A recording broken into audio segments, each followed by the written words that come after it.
Hello YouTube family, कैसे हैं आप लोग। आशा करते हैं आप लोग अच्छे होंगे, स्वस्थ होंगे, मस्त होंगे, अपने अपने घर में अपने अपने परिवार के साथ खुश होंगे। और देखिए, नवरात्रि का महीना चल रहा है, बहुत पावन महीना है नवरात्रि का। माता रानी के आगमन गीत हम लोग सुना रहे हैं, बहुत सुंदर बहुत बढ़िया गीत सुना रहे हैं। आप लोग सुनिएगा देवी पचरा और भरपूर आशीर्वाद जरूर दीजिएगा और माता रानी सबको सुखी रखें।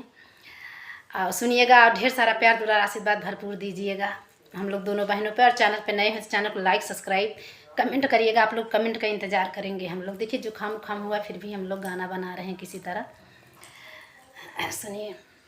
नदिया किनारे मैया के बटा पुकारे हो कि हाली बेगना। नदिया किनारे मैया के बटा पुकारे हो कि हाली बेगना। नई के टूटा नैया ले आवा हो कि हाली बेगना। केवटा नैया ले आवा हो कि हाली बेगना। कहवा से आयु मैया कहवा के जाबू हो के करे घर ना। कहवा से आयु मैया कहवा के जाबू के करे घर ना। मैया बोले जय जय करवा हो के करे घर ना। मैया बोले जय जय करवा हो के करे घर ना। पूरबा के देशवा से आए मोरे केवटा हो पश्चिम जइबना।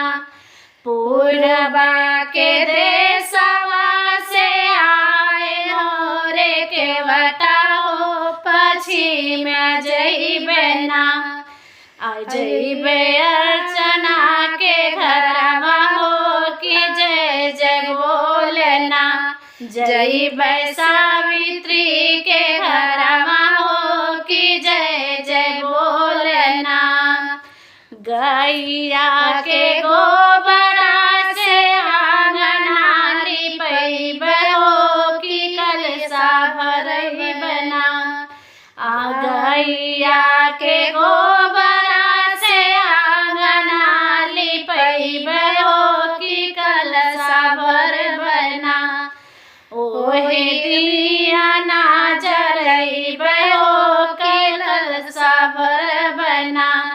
ओह पर दिया ना जरैबे हो कि कलशा भरबना।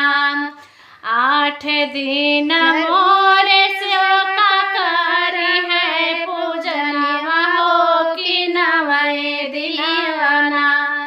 8 दिन मोरे सेवका कर है पूजनवा हो कि नवे दिनवना। नाओ कन्या खिलैबे हो कि नवे दिनवना।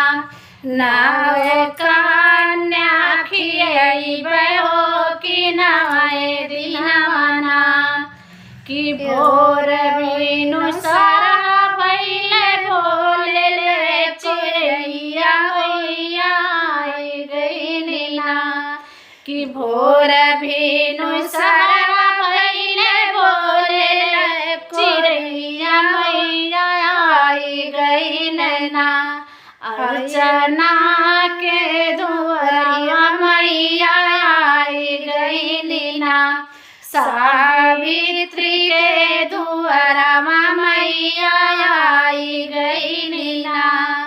दिहनी भूख भर शिष्या हो कि आई गइली ना। दिहली हाक भर शिष्या मैया आई गइली ना। नदिया किनारे मैया के बटा पुकारे हो कि हाली बेगना। नदिया किनारे मैया के बटा पुकारे हो कि हाली बेगना। केवटा नैया ले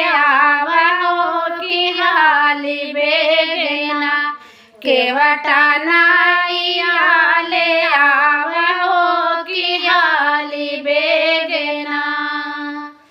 कैसा लगा प्लीज़ हम लोग का गाना कमेंट करके ज़रूर बताइएगा। और देखिए खांसी से बहुत तेज